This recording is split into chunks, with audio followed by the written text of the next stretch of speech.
श्रीमान भूपेंद्र भाई पटेल, केंद्रीय मंत्रिपरिषद में मेरे साथी सीआर पाटिल, नीमूबेन, गुजरात सरकार के मंत्रीगण, सांसदगण, विधायकगण, देश के सभी जिलों के डीएम, कलेक्टर, अन्य महानुभाव और मेरे सभी भाइयों एवं बहनों, आज गुजरात की धरती से जल शक्ति मंत्रालय द्वारा एक अहम अभियान का शुभारंभ हो रहा है। उसके पूर्व पिछले दिनों देश के हर कोने में जो वर्षा का तांडव हुआ, देश का शायद ही कोई इलाका होगा जिसको इस मुसीबत से संकट को झेलना न पड़ा हो। मैं कई वर्षों तक गुजरात का मुख्यमंत्री रहा, लेकिन एक साथ इतने सभी तहसीलों में इतनी तेज बारिश मैंने कभी न सुना था न देखा था। लेकिन इस बार गुजरात में बहुत बड़ा संकट आया। सारी व्यवस्थाओं की ताकत नहीं थी कि प्रकृति के इस प्रकोप के सामने हम टिक पाए। लेकिन गुजरात के लोगों का अपना एक स्वभाव है, देशवासियों का स्वभाव है, सामर्थ्य है कि संकट की घड़ी में कंधे से कंधा मिला करके हर किसी की मदद करता है। आज भी देश के कई भाग ऐसे हैं जो भयंकर वर्षा के कारण परेशानी से गुजर रहे हैं। साथियों, जल संचय ये केवल एक पॉलिसी नहीं है, ये एक प्रयास भी है और यूं कहें तो ये एक पुण्य भी है। इसमें उदारता भी है और उत्तरदायित्व भी है। आने वाली पीढ़ियां जब हमारा आकलन करेगी तो पानी के प्रति हमारा रवैया ये शायद उनका पहला पैरामीटर होगा, क्योंकि ये केवल संसाधनों का प्रश्न नहीं है, ये प्रश्न जीवन का है। ये प्रश्न मानवता के भविष्य का है। इसलिए हमने सस्टेनेबल फ्यूचर के लिए जिन 9 संकल्पों को सामने रखा है, उनमें जल संरक्षण पहला संकल्प है। मुझे खुशी है आज इस दिशा में जन भागीदारी के जरिए एक और सार्थक प्रयास शुरू हो रहा है। मैं इस अवसर पर भारत सरकार के जल शक्ति मंत्रालय को, गुजरात सरकार को और इस अभियान में भाग ले रहे देश के सभी लोगों को शुभकामनाएं देता हूं। साथियों, आज जब पर्यावरण और जल संरक्षण की बात आती है तो कई सच्चाइयों का हमेशा ध्यान रखना है। भारत में दुनिया के कुल फ्रेश वाटर का सिर्फ 4% ही है આપણા ગુજરાતના લોકો સમજે માંડ 4% જ છે. कितनी ही विशाल नदियां भारत में हैं, लेकिन हमारे एक बड़े भूभाग को पानी की कमी से जूझना पड़ रहा है. कई जगहों पर पानी का स्तर लगातार गिर रहा है. क्लाइमेट चेंज का और ये संकट को और गहरा रहा है. और साथियों, इस सब के बावजूद ये भारत ही है जो अपने साथ साथ पूरे विश्व के लिए इन चुनौतियों के समाधान खोज सकता है. इसकी वजह है भारत की पुरातन ज्ञान परंपरा. जल संरक्षण, प्रकृति संरक्षण, ये हमारे लिए कोई नए शब्द नहीं है. ये हमारे लिए किताबी ज्ञान नहीं है. ये हालात के कारण हमारे हिस्से आया हुआ काम भी नहीं है. ये भारत की सांस्कृतिक चेतना का हिस्सा है. हम उस संस्कृति के लोग हैं जहां जल को ईश्वर का रूप कहा गया है, नदियों को देवी माना गया है, सरोवरों को, कुंडों को देवालय का दर्जा मिला है. गंगा हमारी मां है, नर्मदा हमारी मां है, गोदावरी और कावेरी हमारी मां है. ये रिश्ता हजारों वर्षों का है. हजारों वर्ष पहले भी हमारे पूर्वजों को जल और जल संरक्षण का महत्व पता था. सैकड़ों साल पुराने हमारे ग्रंथों में कहा गया है, अब्धिहि सर्वाणि भूतानि जीवन्ति प्रभवन्ति च तस्मात् सर्वेषु दानेषु तयो दानम विशिष्यते. अर्थात सब प्राणी जल से ही उत्पन्न हुए हैं, जल से ही जीते हैं. इसलिए जलदान, दूसरों के लिए पानी बचाना, ये सबसे बड़ा दान है. यही बात सैकड़ों साल पहले रहीमदास ने भी कही थी. हम सब ने पढ़ा है. रहीमदास ने कहा था, रहीमन पानी राखिए, बिन पानी सब सून. जिस राष्ट्र का चिंतन इतना दूरदर्शी और व्यापक रहा हो, जल संकट की त्रासदी के हल खोजने के लिए उसे दुनिया में सबसे आगे खड़ा होना ही होगा. साथियों, आज का ये कार्यक्रम गुजरात की उस धरती पर प्रारंभ हो रहा है जहां जन जन तक पानी पहुंचाने और पानी बचाने की दिशा में कई सफल प्रयोग हुए हैं. 2-2.5 दशक पहले तक सौराष्ट्र के क्या हालात थे, ये हम सबको याद है. उत्तर गुजरात की क्या दशा थी, हमें पता है.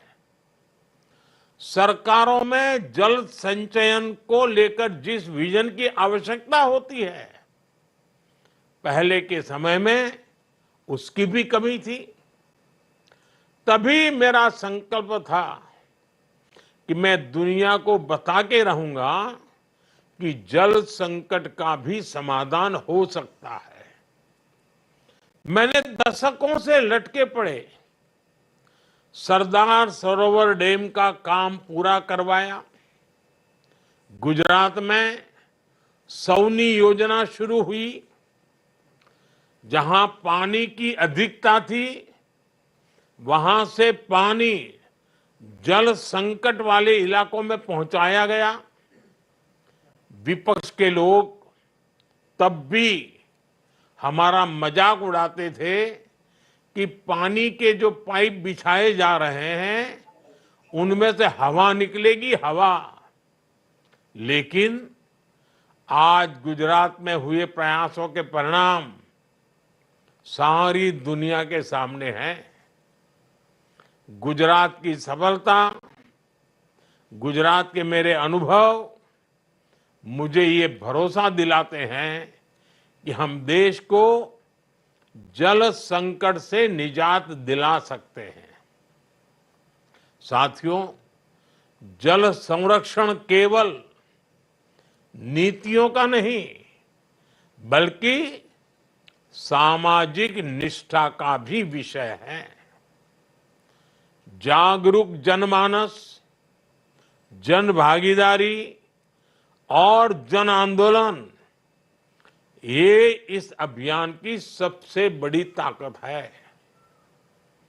आप याद करिए, पानी के नाम पर, नदियों के नाम पर पहले भी दशकों तक हजारों करोड़ की योजनाएं आती रही, लेकिन परिणाम इन्हीं 10 वर्षों में देखने को मिले हैं।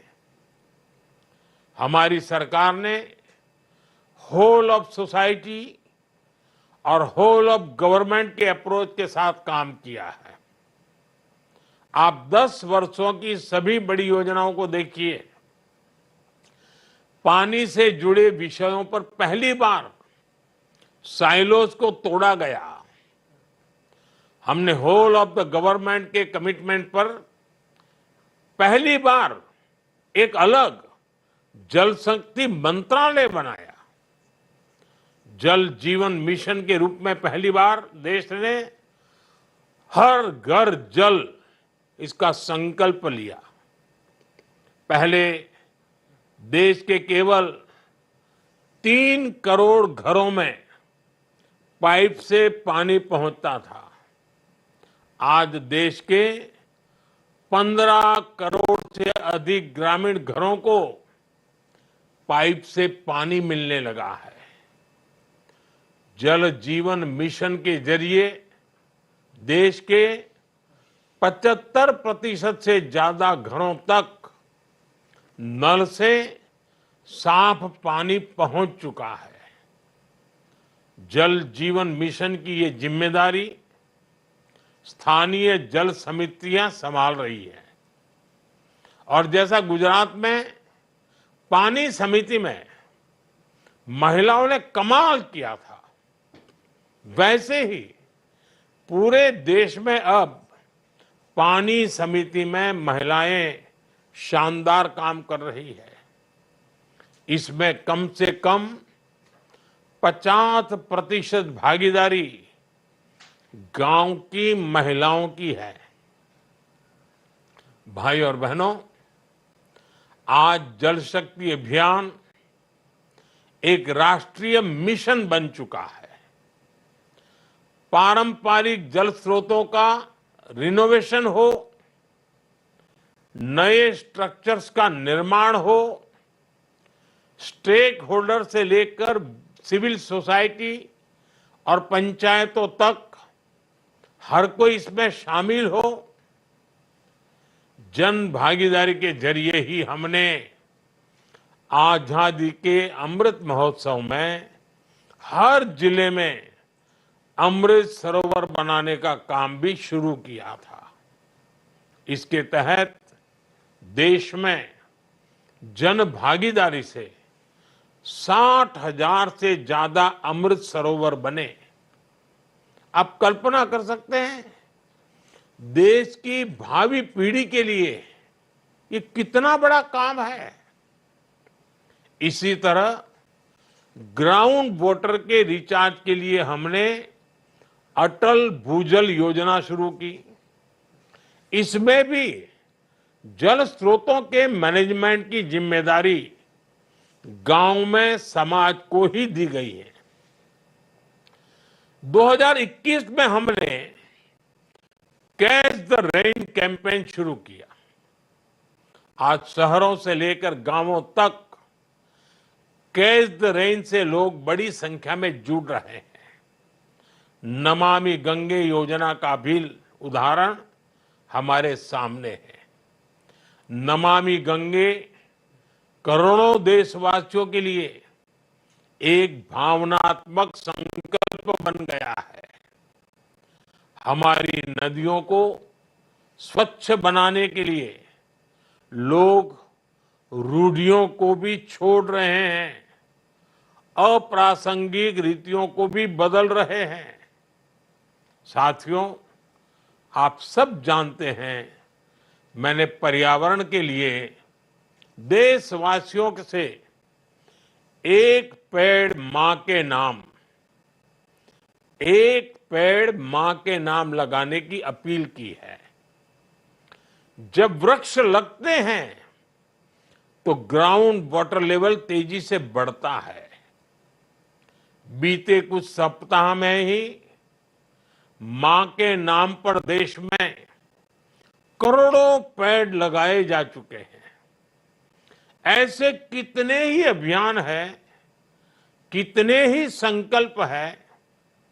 140 करोड़ देशवासियों की भागीदारी से आज ये जन आंदोलन बनते जा रहे हैं। साथियों, जल संचयन के लिए आज हमें रिड्यूस, रीयूज, रिचार्ज और रिसाइकल के मंत्र पर बढ़ने की जरूरत है। यानी पानी तब बचेगा जब हम पानी का दुरुपयोग रोकेंगे, रिड्यूस करेंगे, जब हम पानी को रीयूज करेंगे, जब हम जल स्रोतों को रिचार्ज करेंगे और दूषित जल को रिसाइकल करेंगे। इसके लिए हमें नए तौर तरीकों को अपनाना होगा। हमें इनोवेटिव होना होगा, टेक्नोलॉजी का इस्तेमाल करना होगा। हम सब जानते हैं कि हमारी पानी की जरूरतों का 80% हिस्सा खेती के कामों में आता है।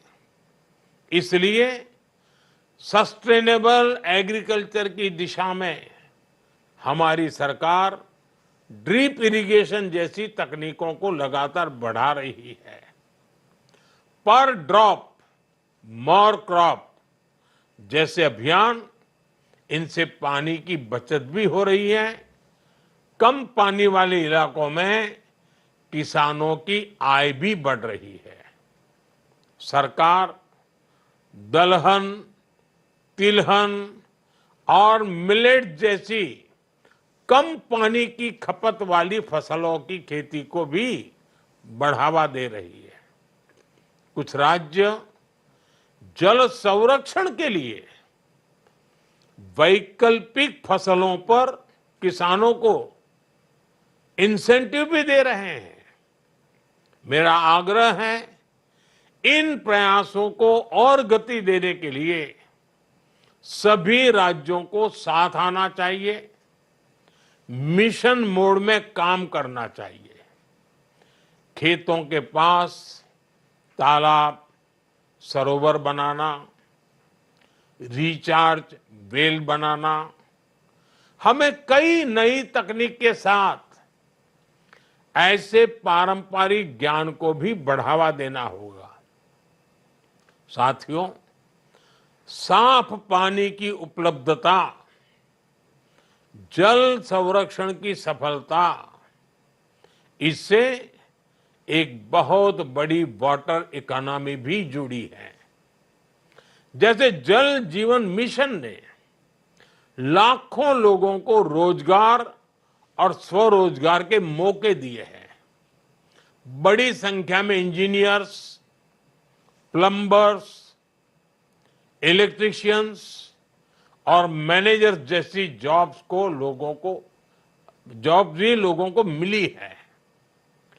डब्ल्यूएचओ का आकलन है कि हर घर पाइप से जल पहुंचने से देश के लोगों के करीब 5.5 करोड़ घंटे बचेंगे।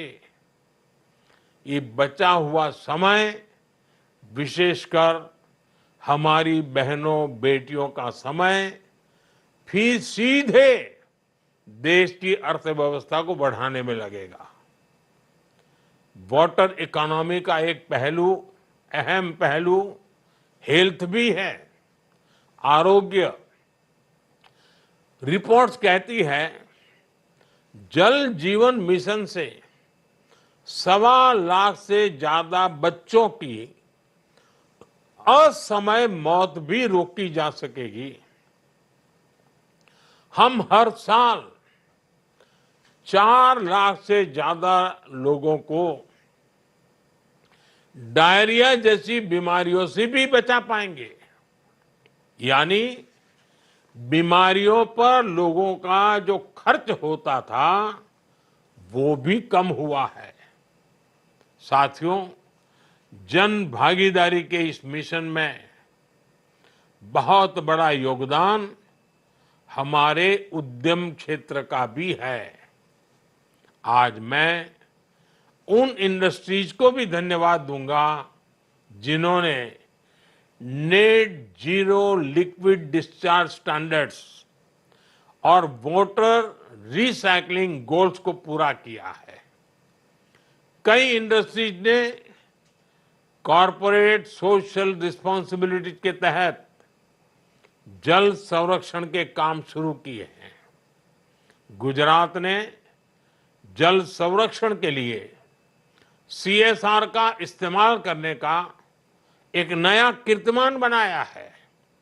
सूरत, वलसाड़, डांग, तापी, नवसारी, मुझे बताया गया है कि सब जगहों पर सीएसआर इनिशिएटिव्स की मदद से करीब 10,000 बोरवेल रिचार्ज स्ट्रक्चर्स का काम पूरा हुआ है। अब जल संचय जन भागीदारी अभियान के माध्यम से जल शक्ति मंत्रालय और गुजरात सरकार ने साथ मिलकर 24,000 और ऐसे स्ट्रक्चर्स बनाने का अभियान शुरू किया है। ये अभियान अपने आप में एक ऐसा मॉडल है जो भविष्य में अन्य राज्यों को भी ऐसा प्रयास करने की प्रेरणा देगा। मुझे आशा है हम साथ मिलकर भारत को जल संरक्षण की दिशा में पूरी मानवता के लिए एक प्रेरणा बनाएंगे।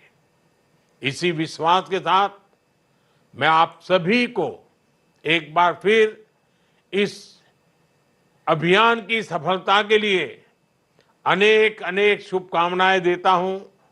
बहुत बहुत धन्यवाद।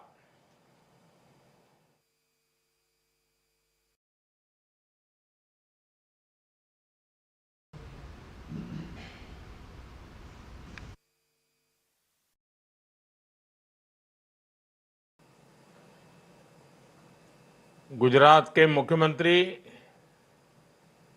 श्रीमान